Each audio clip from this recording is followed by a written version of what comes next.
When you have a kid with unique needs, you have to become their therapist, their advocate, their executive function coach, their emotional regulation expert, and somehow still run a household and have a job. You're doing a good job. Like, you're doing the best you can. Like, it's okay, you know? And I just feel like, man, I would have loved if someone had said that to me. Like, they're not judging me. They're not like trying to like lay their unhelpful opinion on me. They just know that I'm suffering, and they're reaching out to me as a human being and being like, it's okay. This too shall pass. You'll get through it. And I think for me, that isolation of like, what is wrong with me? Right. And not really understanding that there is no perfect way to do this. You can read all the manuals, all the books, do all the things, take all the feedback in, and it just ain't going to work for some kids. And that is the bottom line. I think that was the hardest part for me, is I was just like, what am I missing? What is wrong with me? Why can't I figure this out? If this is ringing some bells for you and you're like, yes, all the things, stay tuned. I've got something that I think can really help you guys.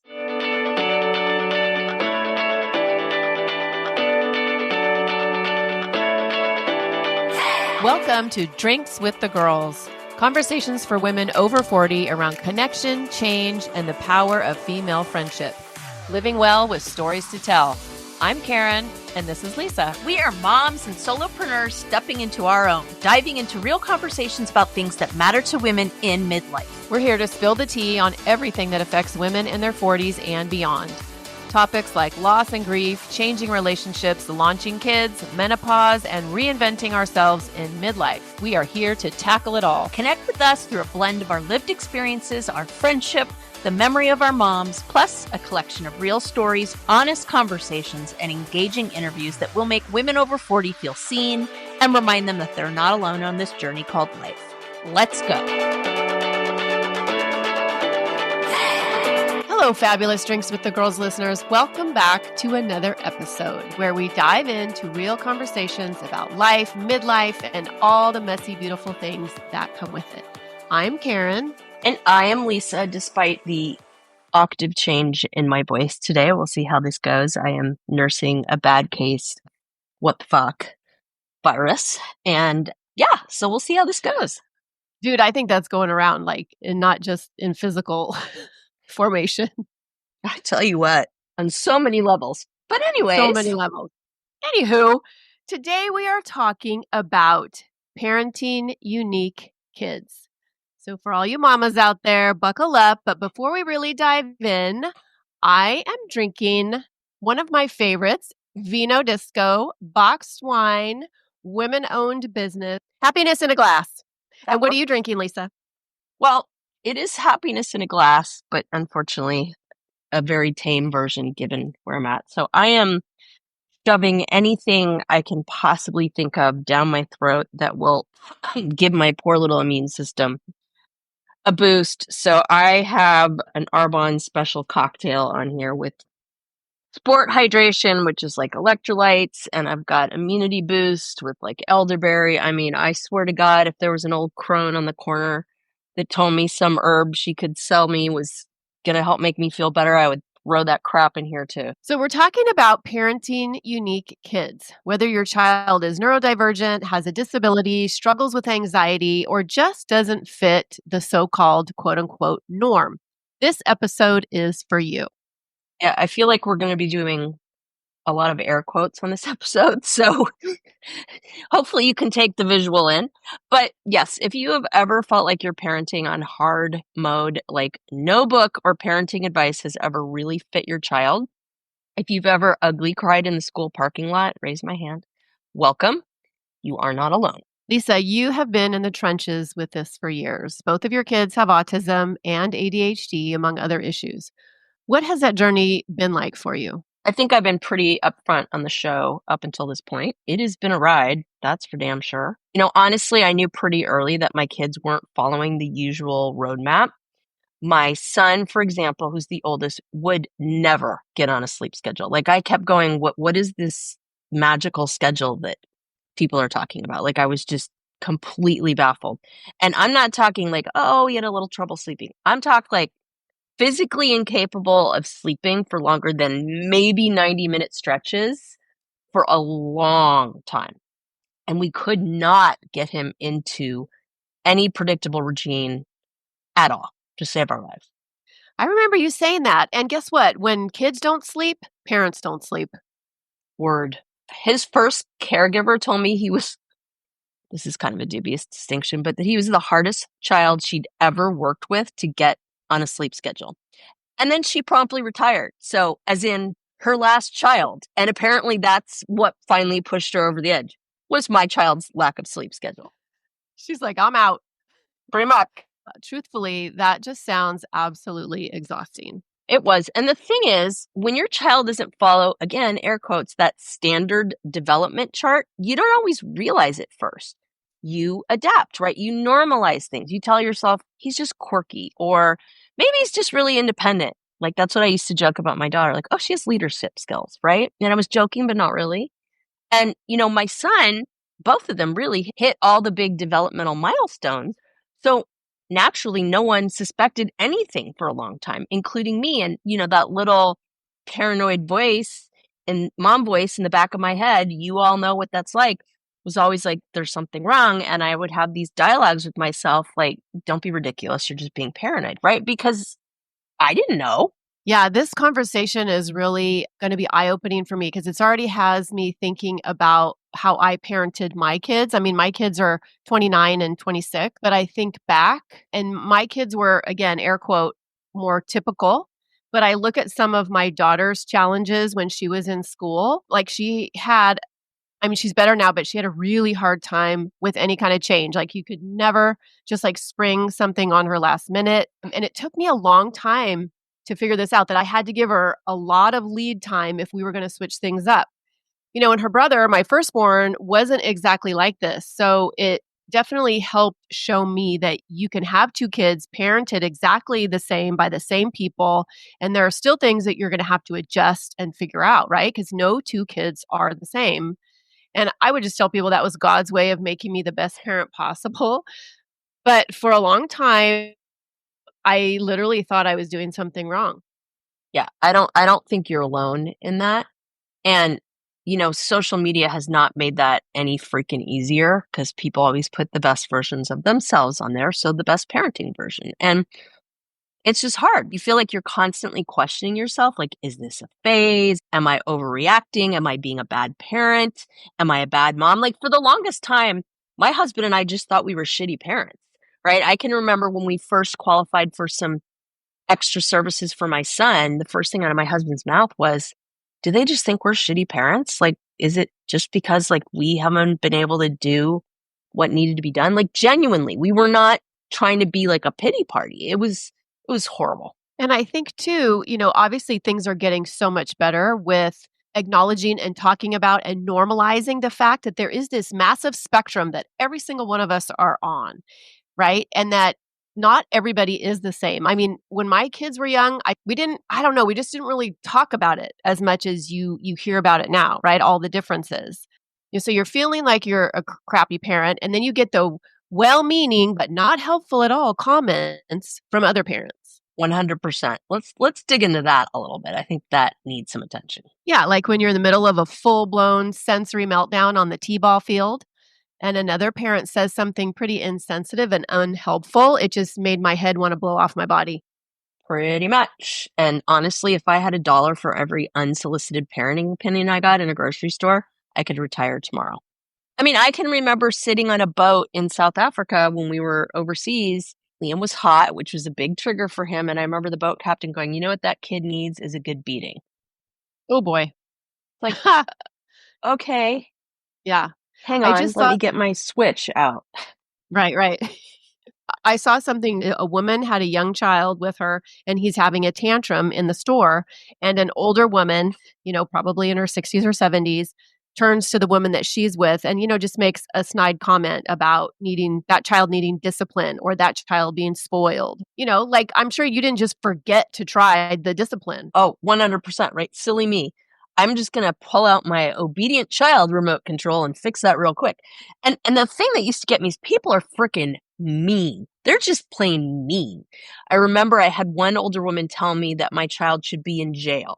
I'm not even making this up. He was probably 9, 8, 9, something like that. He was throwing a fit in the middle of this library. And, looking back now, I understand it was a big rotunda, right? And it was open all the way up to like 3, 4 floors. So the sound and the echo was awful. I'm sure because sound is really hard for him that he was just losing it, right? And we were trying to get him to put his headphones on and he wouldn't. And yeah, so she reaches out with, he should be in jail.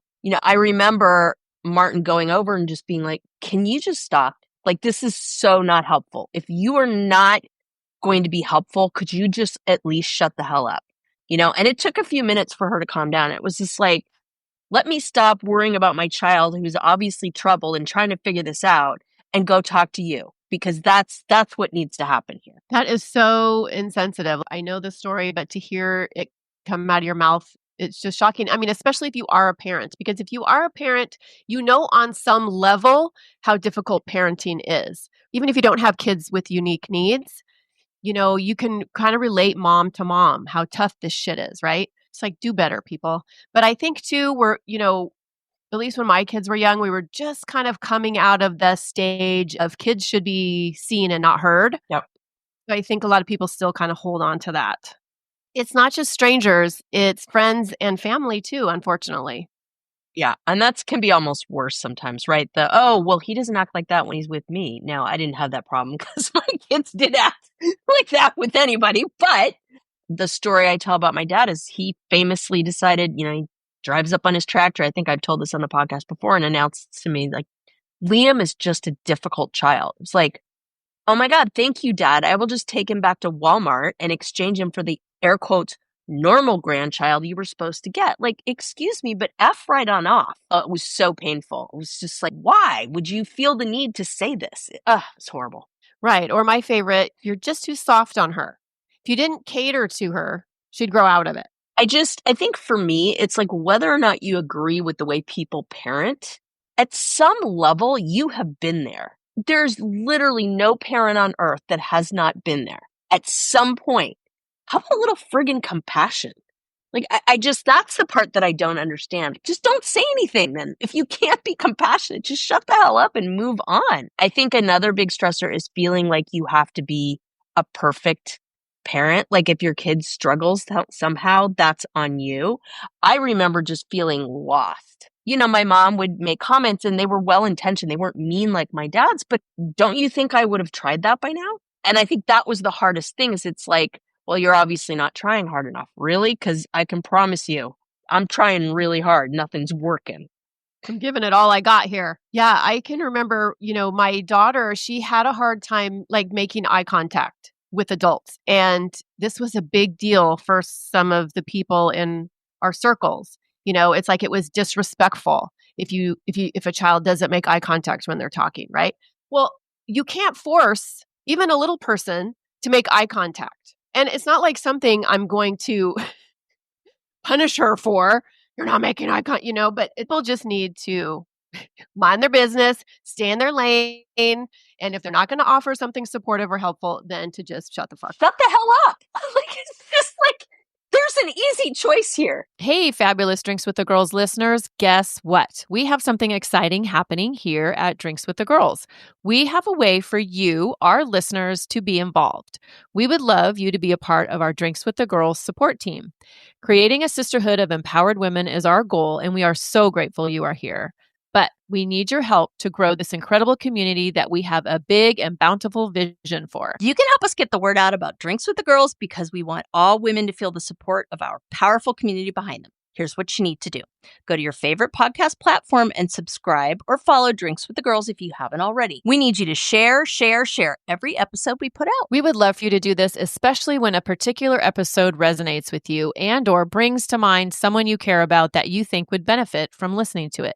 Share with a girlfriend via text, share to your email newsletter, share on your socials, share from the rooftop. Every share is a chance for all women around the world to feel connected and supported by our Drinks with the Girls sisterhood. The other thing you can do is officially join our Pod Squad email list. That will help you in 2 ways. First off, Every time a new episode drops, you'll get an email with info on the topic, so it reminds you to tune in and listen with an easy-to-follow link. But it's also an easy format to hit forward on and share with some of your favorite people so they can easily access the newest episode. That link is always included in our show notes for you. We are so excited to have you as part of the Drinks with the Girls Pod Squad support team. We are all in this together. Cheers. Cheers! I think that the motherhood realm is really the realm that we can support each other on, right? Like this is the area that you can grab a sister by the arm and you can say, I see you. Even if you can't help, even if you can't relate, even if you can't do something, you can at least help another mom feel validated. Let's be real. When you have a kid with unique needs, you have to become their therapist, their advocate, their executive function coach, their emotional regulation expert, and somehow still run a household and have a job. And I know, as I've gotten older and my kids have gotten more regulated in public and I've seen people struggle, like I always try so hard, if it's appropriate, to be like, whatever I can do, just say, you know what? Sometimes I'll just be like, you're doing a good job. Like you're doing the best you can. Like it's okay, And I just feel like, man, I would have loved if someone had said that to me. Like they're not judging me. They're not like trying to like lay their unhelpful opinion on me. They just know that I'm suffering and they're reaching out to me as a human being and being like, it's okay. This too shall pass. You'll get through it. And I think for me, that isolation of like, what is wrong with me? Right. And not really understanding that there is no perfect way to do this. You can read all the manuals, all the books, do all the things, take all the feedback in, and it just ain't going to work for some kids. And that is the bottom line. And that I think was a really hard fought piece of wisdom that is something that I know I try to share with people at this point, because I think that was the hardest part for me, is I was just like, what am I missing? What is wrong with me? Why can't I figure this out? And right now at the age of social media, I mean, I'm just so glad that social media wasn't really a thing. Pinterest wasn't a thing. Instagram really when my kids were young. I remember there was this one woman in elementary school and she was that Pinterest parent. Like she did all the frickin' things and she did them so well. And she was the crafty mom and the good baker and she had a career and all of and I, unfortunately I compared myself to her, which I think we do a lot of times as moms, which that serves nothing. So mamas out there, just know, I know it's hard, but do not compare yourself to other moms because you are doing a fabulous job. And no two moms are alike, just like no two kids are alike. She's probably like a closet serial killer, like walking around like poisoning cupcakes or something like that. Like that's what gets me through. It's like, okay, there has to be something seriously wrong. Like nobody has zero fault for the love. Right. And she was a nice person. I mean, like all the things. Oh my God, that's the worst. I know, right? And yeah, there are a million parenting books, but guess what? None of them are written for your kid. Yeah. And I think what's hard is that you really kind of, especially when you've got a kiddo that isn't quite fitting the mold, you have to get to that point of accepting that you are the expert on your child. And what I mean by that is not that you're the expert on everything to do with your child. What I mean is you are the one that knows them best in this world. And it's up to you to kind of interpret the world for them, which is a lot of what we ended up doing with my youngest because he couldn't, right? And so I think that we need to like give ourselves some grace and realize that, nobody speaks that language like you do. Nobody does. And it's not that people's opinions or experts don't have good advice and that isn't there, but at some level that gut mama instinct serves you well quite often, more often than you think. Sometimes the best thing you can do is stop chasing perfection and instead focus on what works for your child, for you, for your family. So let's talk about what happens inside the home, because it's not just strangers and extended family members that can cause stress for families with unique kids. It's the internal family dynamics too. Oh boy, Yeah. This is a good one. Oh yeah, yeah. Siblings, go. right? Oh yeah. Sibling relationships, marriage stress, managing everyone's needs. It's a lot. It's like a hothouse in that environment, really.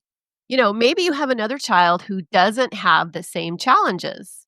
This was like my kids, and they start feeling that all the attention goes to their sibling. I know my son, a lot of times, because we would make certain accommodations for my daughter, like if she was having a meltdown or, like I said, trying to make the situation as comfortable as possible for her to prevent any meltdowns. And he kind of clued on and was a little salty about it. Yeah. And again, he's not wrong, right? The reality is when you Totally. have a kid that needs extra support, that takes a lot of space up in the family. And honestly, that's exactly what happened to us before we found out my daughter had special needs as well. So we started out thinking like, okay, this is about like her feeling like he's getting preferential treatment. But then it was her feeling like he was getting preferential treatment through the lens of the needs that she ended up having. So it was just, yeah, that. I think it was especially stressful too for us thinking back. I mean, even between me and my ex-husband, because my daughter, she didn't have an IEP. She didn't have a diagnosis. She just had these behaviors that were very challenging, especially when she was younger. And I'm like, whatever works, man. And yeah, I think it was hard because you look at her or to see her or to grow up with her like her brother did. He didn't get it. He didn't understand why we had to treat her a little different. I remember like my son got diagnosed with autism very late. He was 9. And my daughter was literally the last person in the family to accept that. Like it took Liam a long time to accept it. She was dead convinced that, nope, he's just making this up. Right. And then add in there the mom guilt, because we all love some mom guilt. That it's that constant push-pull. Am I giving enough time to everyone? Am I neglecting one kid over the other kid? Am I overcompensating? Don't even get me started about how this can impact a marriage. Oh, for sure. Parenting is tough on relationships, period. But when you add in navigating school, therapies, meltdowns, sleepless nights, right, it can put a serious strain on your partnership. I think it's important when you're parenting any child that you are a partnership, that you are a team, that you can support and lean on each other. Yeah, because the only person that knows what's going on with this is your partner. They're the ones that have that unique kind of fishbowl on what exactly is going on. I want to be clear, though, as well. It's not just mom guilt, right? Like it's that feeling of just utter overwhelm. And I want everybody out there that's listening to make sure they hear this. You are not a bad parent for feeling overwhelmed. You are not failing. You are out there every day fighting the good fight, putting one foot in front of the other. And that is a lot. That is enough. That is all of it, in fact. It's not about perfection. It's about finding what works for your unique family. I keep coming back to this idea of giving yourself grace, give your partner grace, give yourself grace. Like, it's just not easy. And I think that, especially for newer parents, that divide between what you think it's going to be like, what everybody tells you it should be like, and what it actually is can be cavernous sometimes. And it's just overwhelming. If this is ringing some bells for you and you're like, yes, all the things, stay tuned. I've got something that I think can really help you guys. Yes, you do. And I'm so excited about that. My name is Karen Shatafian, and I am a shameless coffee addict and empowerment coach for women, and my love language is authenticity. My mission is helping women unapologetically design a life they're in love with. Because what the hell are we waiting for? My website, KarenShatafian.com, has all my coaching packages and free offers like my midlife reclamation guide. In it, you'll find tools to help you decide how to create the most inspired and empowered version of yourself and your life. You can find me on Facebook and Instagram talking about ways women can show up for themselves after decades of showing up for everyone else. Join me as we throw off the shackles and live our best freaking lives. See the show notes for all the details. Cheers. So let's talk about school, because parenting a neurodivergent or unique child at home is one thing, but then you have to navigate the system. Oh, the school system. Where do we even start? And listeners, as a reminder, both of us were professionals in the school system at one time. So all y'all out there that are like, oh, well, they had an advantage. Trust me. Trust me when I tell you it's a completely different ballgame when it's your own kids. That goes out the window. It's just like marriage therapists who are divorced. Like they know all the things, but it's hard to implement the things when you're in the thick of it. Yeah, looking back with school, I definitely could have done more to help my daughter. She got by with good grades in most subjects, but I'm pretty sure she has undiagnosed ADD. and she suffers from social anxiety. And I didn't really admit that to myself when she was younger, And this is hard for me to admit, but I was of that camp that you just sucked it up and figured it out. When she got to high school, I remember she didn't want to do any speaking in front of the class in Spanish. I mean, it's Spanish. You have to speak so the teacher knows if you're getting it, right? Could But she do she it in drew her Japanese? right. She drew her line in the sand, and by that point, I was wise because I knew which battles I could win with her. That was not gonna be one of them. And she was at the age, I think she was 15 or 16. I let her figure it out. I just told her she had to just figure out a way to pass because she was going to college. And she did it. She made it through school. She somehow figured out how to pass Spanish with C's without speaking. Those are some pretty good skills right there. Damn, those are some skills. I don't know. And she did it, but it was not fun for her. But I know, Lisa, you had to fight hard for your kids in school. Again, I know people out there are like, oh, well, you had a special ed degree. Your husband had a special ed degree. Like, piece of cake, right? Let me tell you, it was a full-time freaking job. IEP meetings, 504 plans, fighting for accommodations, finding the right school. And again, we have the background. One would think we've got it down, but let me tell you, nope.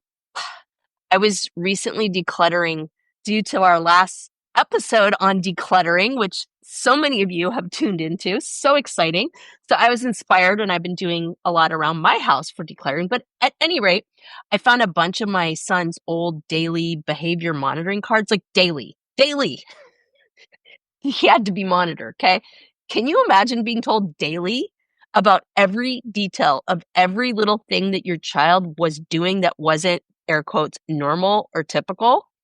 And the thing is that not everyone in education is skilled enough to find something positive to say. So it was often just this I can remember one day the teacher was out and there was an educational assistant, and I love me some educational assistants, but it was like every corner of this paper was full of something. Like, this person just felt like they had an axe to grind and they had to just tell me how horrible and awful my child was. I mean, it was brutal.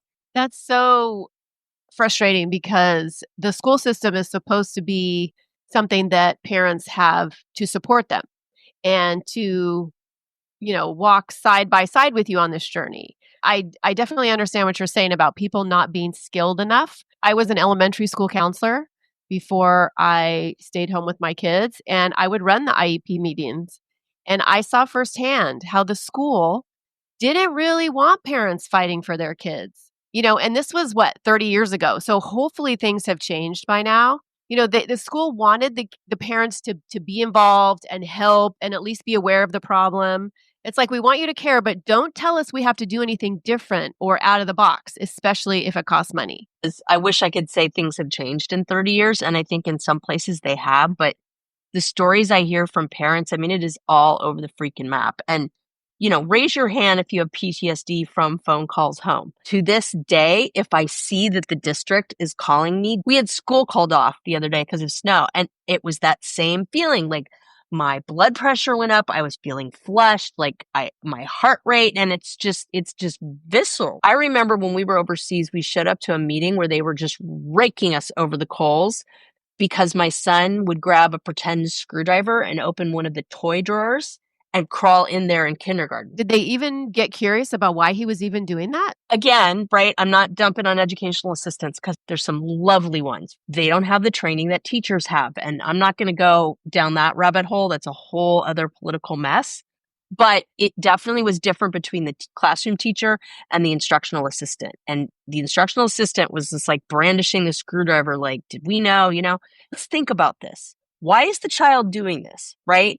Behavior is communication. I will say that till the day I die. Maybe he's overwhelmed. Maybe the classroom is too loud. Maybe the worksheet you gave him was completely inaccessible for his brain. This child was literally grabbing a screwdriver, finding a drawer, and crawling in it and shutting it.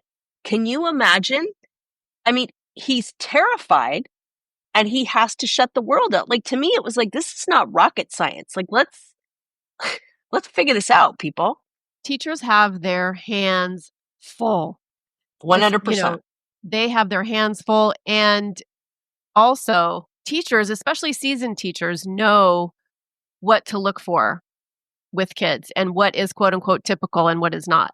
And it's surprising to me that someone didn't look a little bit deeper into that instead of just blaming and hitting you with the polite guilt trip.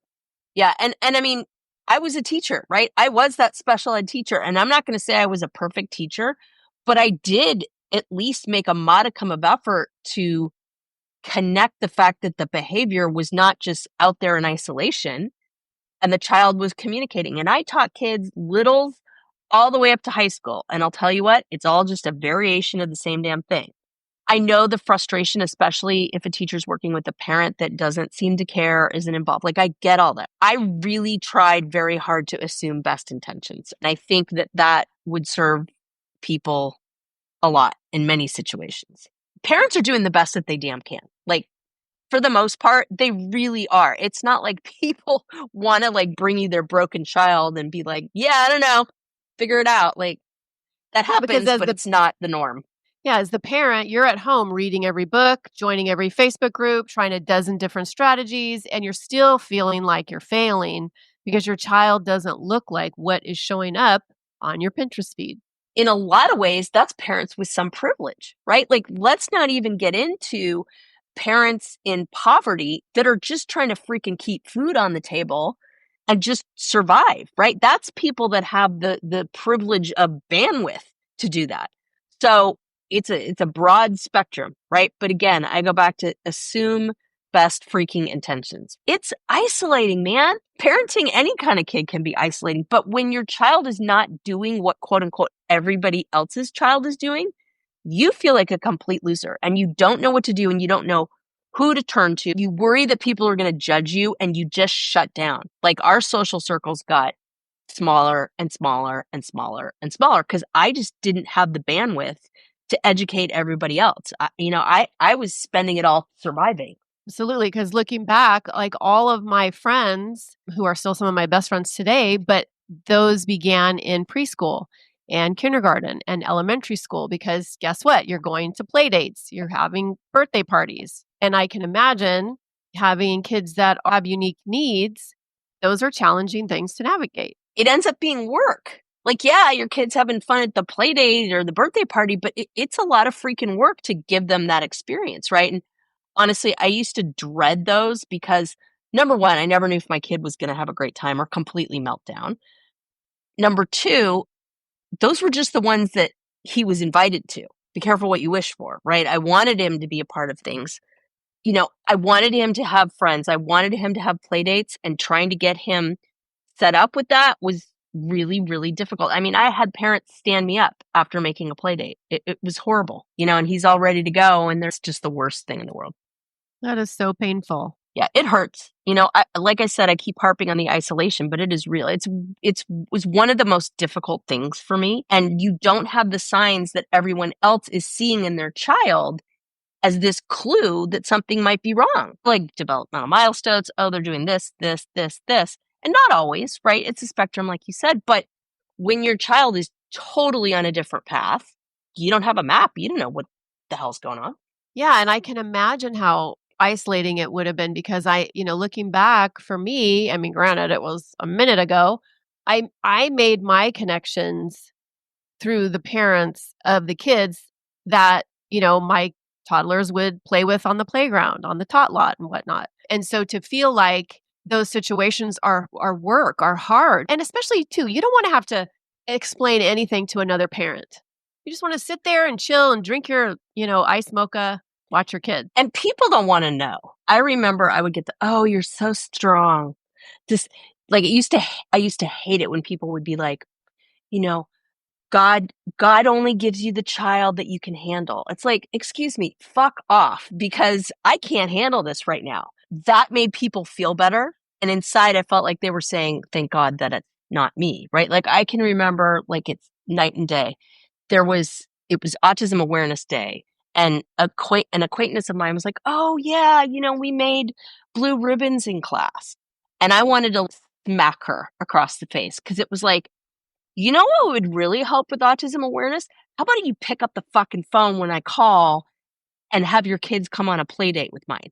That would do more for autism awareness and help my son more than making a blue ribbon as a craft project. He knows he's different. And that's so hard, right? And you can't fix it. I remember my son coming home in 4th grade and telling me, Mom, I don't understand any of the kids at school. Like up until about 8, he could kind of make it happen. And 4th grade, it was like game over. He was like, they act like teenagers. And that was his way of telling me like he couldn't relate. He didn't understand them. It was sudden and complete and brutal. It was like 1 minute he could kind of fit in and the next minute, boom, outside.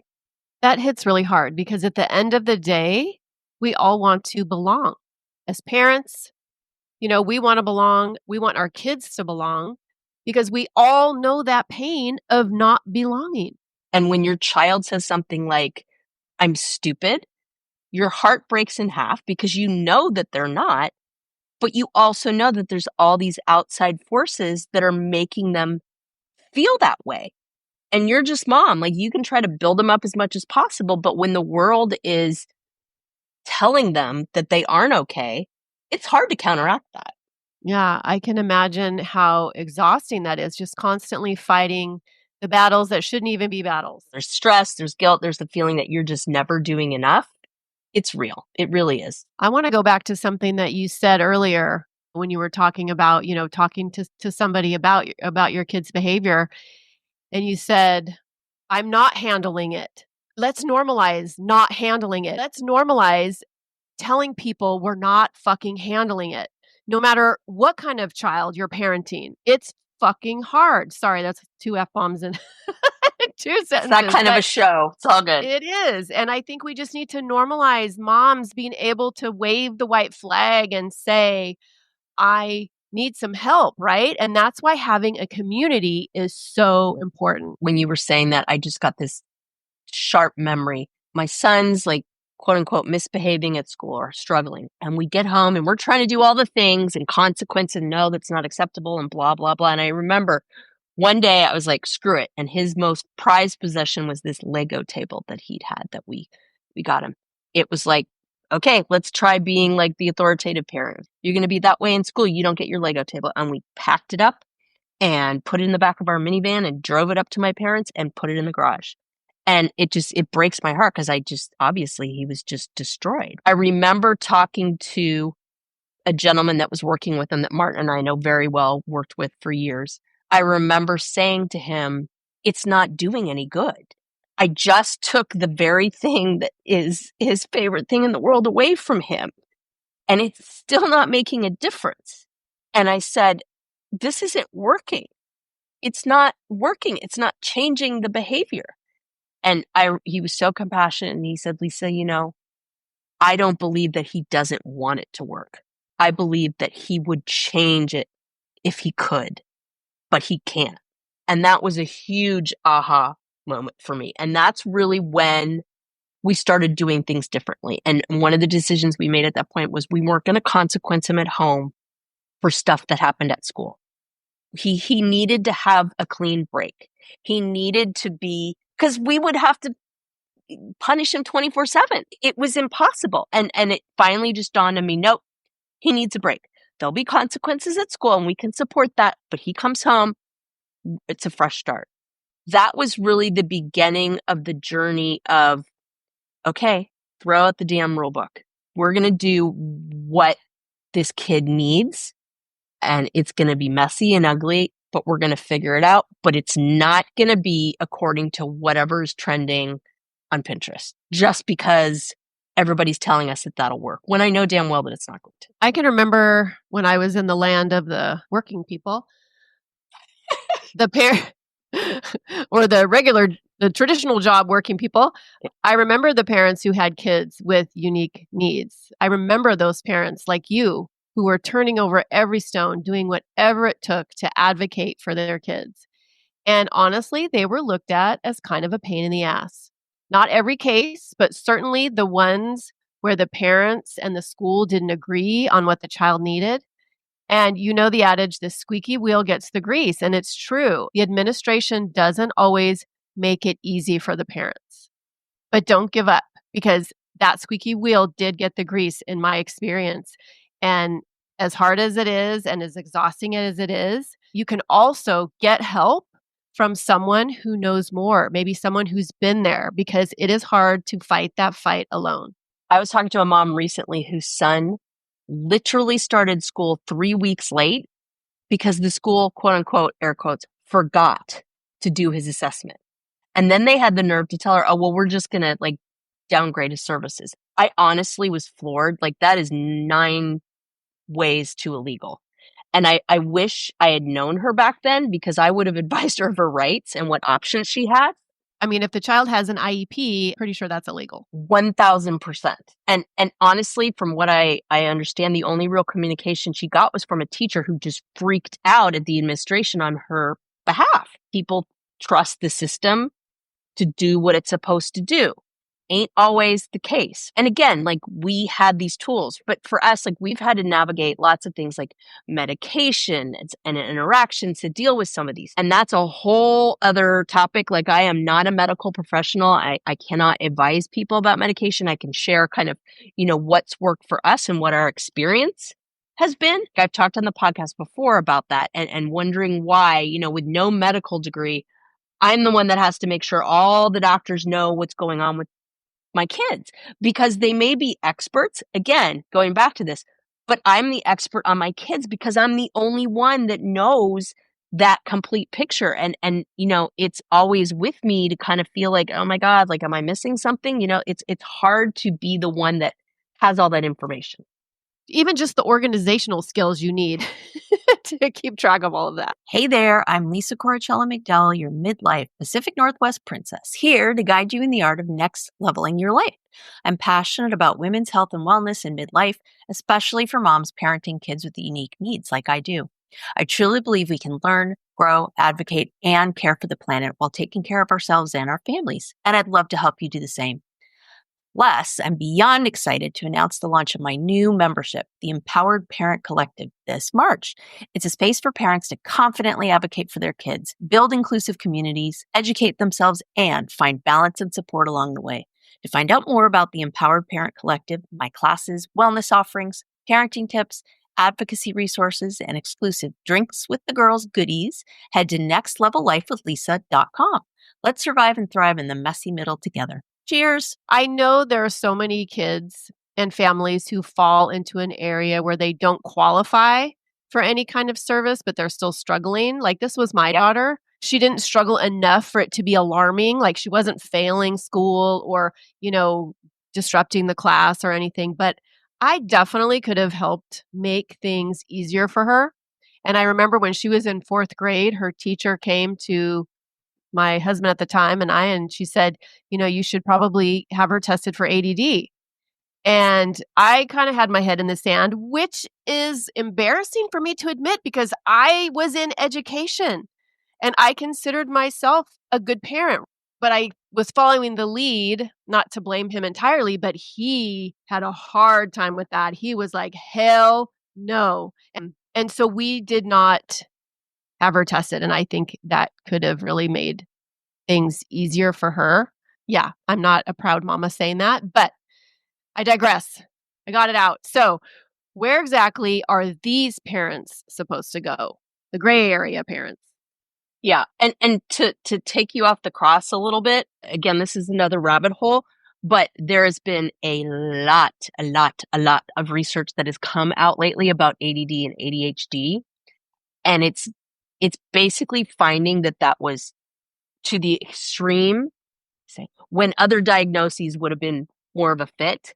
So take yourself on the cross for that one.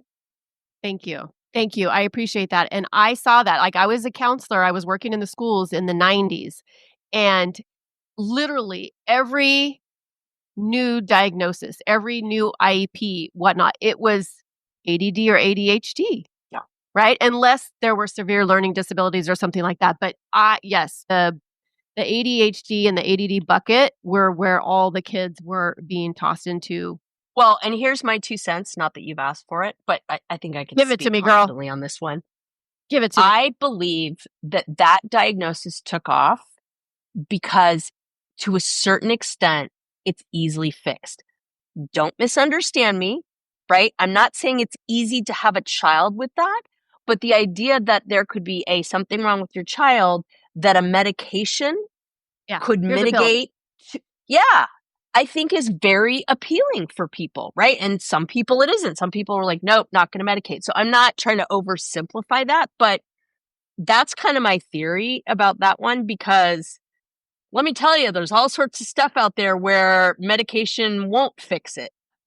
And that gray area of education, to your point, where people don't have a diagnosis or an eligibility or all those things, right? And that can often be kids with ADHD, with sensory issues, with executive functioning issues. It's this weird limbo where they're like high functioning enough to get denied services, but they're still struggling and they can't keep up. That was us. I mean, to an extent, right? To a minor extent. But still, I look back and I just think how much easier I could have made it for her. But, it's like the system only has two settings. Either your kid's thriving, right? Or they're so far behind that they finally qualify for help. And I saw parents wait years to get services for their kids. But if they're in the middle, they get nothing. Yeah. And then again, another rabbit hole that I'm not going to quite dive into, but to dip my toe in, the pandemic has put so many kids behind, and our system just isn't structured to support the weight of this many kids that are that far behind. And teachers and schools are going under with the weight of it. I see it every day in my day job. It's horrible. I thought after COVID, society was finally going to appreciate what teachers do. They were finally going to pay them what they deserve, right? And they were finally, teachers were finally going to be put up onto these pedestals that they deserve to be, because they are fucking doing so much.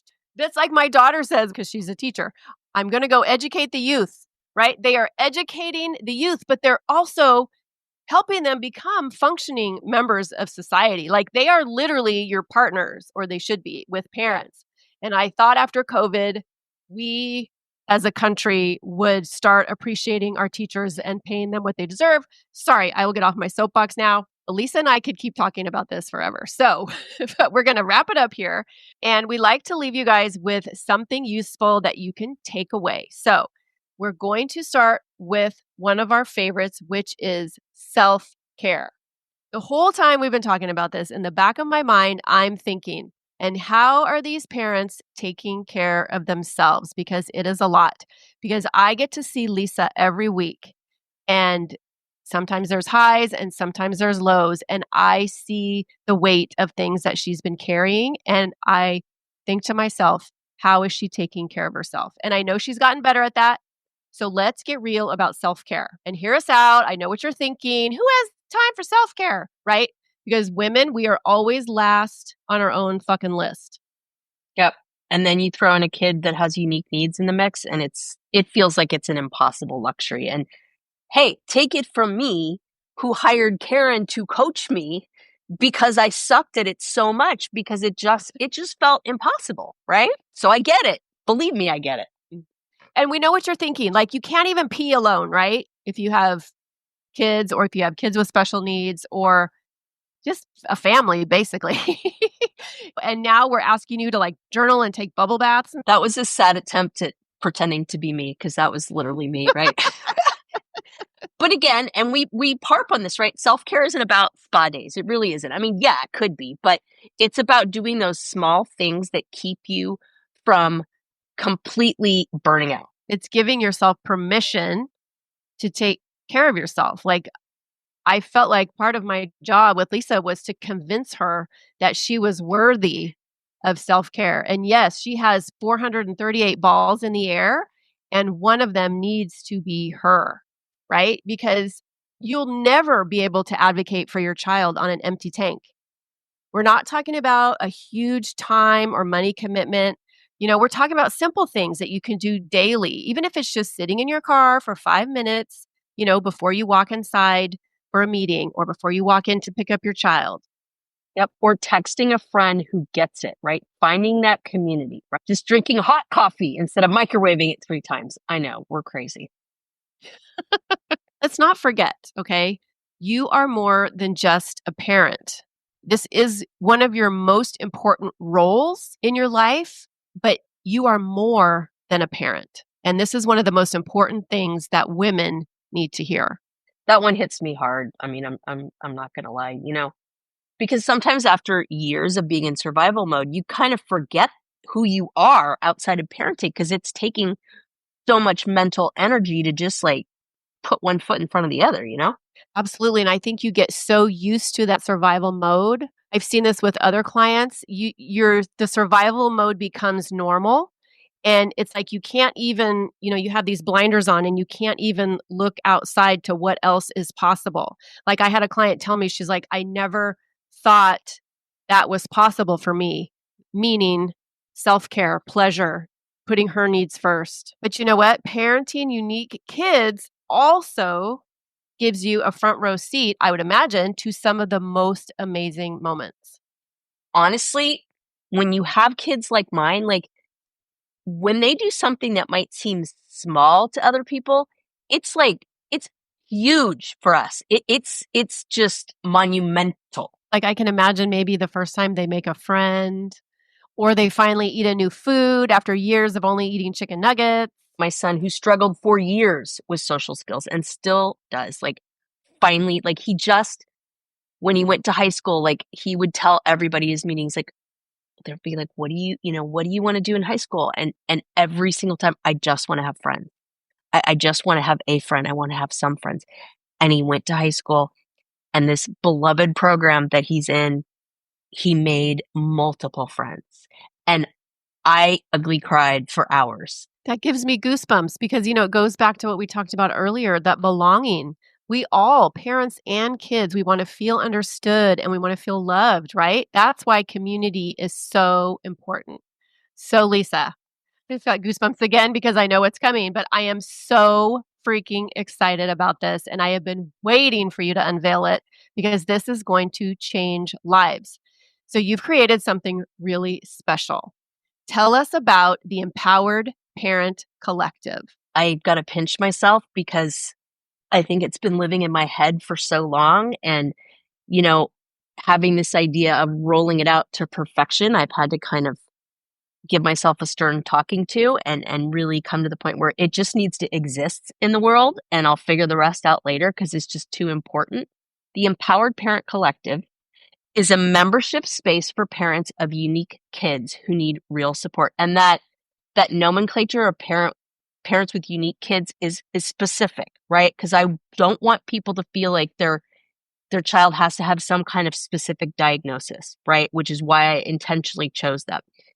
It is full of resources. There's going to be live coaching calls. And most importantly, it's going to be a community of parents who get it, that you don't have to explain yourself to. They are there fighting the good fight with you. The doors are going to open for the first time on March 11th, and they're going to be open for 1 week for founding members. And I'm going to have some fantastic deals and freebies for my first round of founding members. And I want everybody to know I am coming to this work, obviously, with a long background in education. Of course, my experiences as a special need mama, but I am showing up for this, not sitting in a seat on the bleachers looking down like I got it all friggin' figured out and I'm going to tell you what to do. That is not what this is about.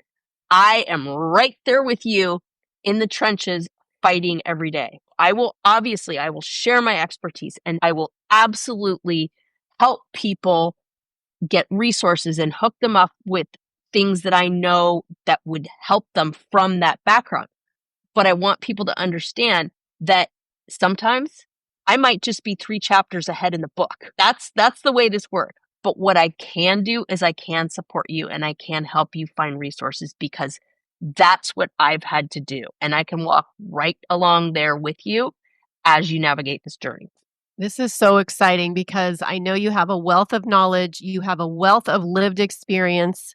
You understand what it's like to be isolated as a parent who is, struggling, figuring it all out with kids who have unique needs. So this is so exciting. Please, where can people join? So I am putting the links to get more info and to get on the wait list in the show notes. If you follow me on social, you probably see me dropping hints. I've also started a free Facebook community, and that's always going to remain free, where people can go and get resources and great content. I'll be updating that as well. And that'll be in the show notes. But people need to make sure and get on that wait list, because I'm only going to be opening up the membership a few times a year. And that's deliberate. I want to make sure I can support the community and grow it and really do what I say I'm going to do and support people. So if you don't get in the first round when it closes on March 18th, you're going to have to wait another 6 months until the doors open again. The other thing is that the founding members that get in on this round are going to be eligible for founding member freebies, like I said, and discounts for lifetime membership. I'm going to preserve that for them.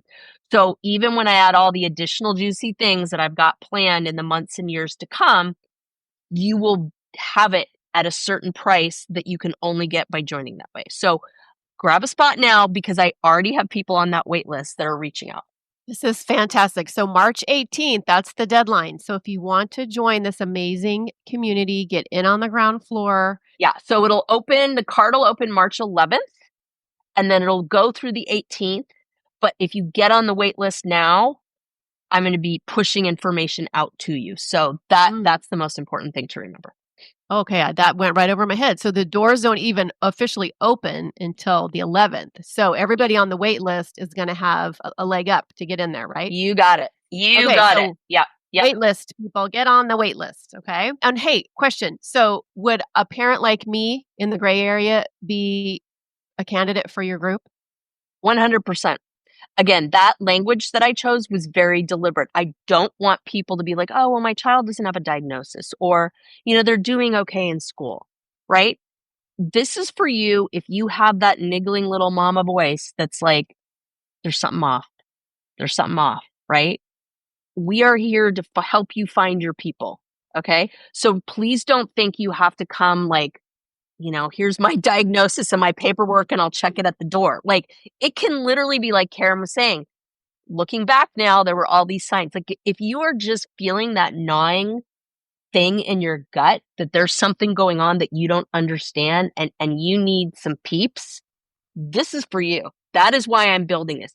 All the way up to people that may need more specific support at an IEP meeting, or need someone like me that's a certified special educator that has a master's to be like, what the hell's going on? Like, what is the process for this? Or where do I go? This and such is happening. The school is telling me this. Like, I can't give legal advice, but I can sure tell you which direction to go in and advise you for that. And then eventually there will be formats and opportunities set up for me to either coach people individually or hook them up with people like lawyers and such, and other people that have the ability to do that. So that's coming for sure. This is so fantastic. I have loved having this conversation, kind of getting some things off my chest, but most importantly, hearing about the Empowered Parent Collective. As always, listeners, we appreciate you being here so much. We know that you have so many demands on your time, and we are honored that you choose to spend time with us every week. If this episode resonated with you, if you know somebody who could benefit from Lisa's community, if you know another mom who might need to hear it, please share. And even if you don't know with a kid who has unique needs, share it anyway, because we are here for women supporting women, right? And there might just be another mom who needs to hear it. What this podcast does every week is shine a light on things, right? That is our mission critical. We are shining a light on you. We are doing anything we can on any topic you can think of to help women in midlife feel like they're not alone. Like, that is our through line through all of this. But we need your help to do that. So please, you guys have been great. Keep it coming. Keep the episode suggestions coming. Keep sharing. Keep following us on social media, because it's the groundswell that's happening it's just so exciting. It's becoming bigger than Karen and I could have ever dreamed. And that's all because of you guys. So cheers to all the badass parents out there. And we'll catch you on the flip side. Cheers. Cheers.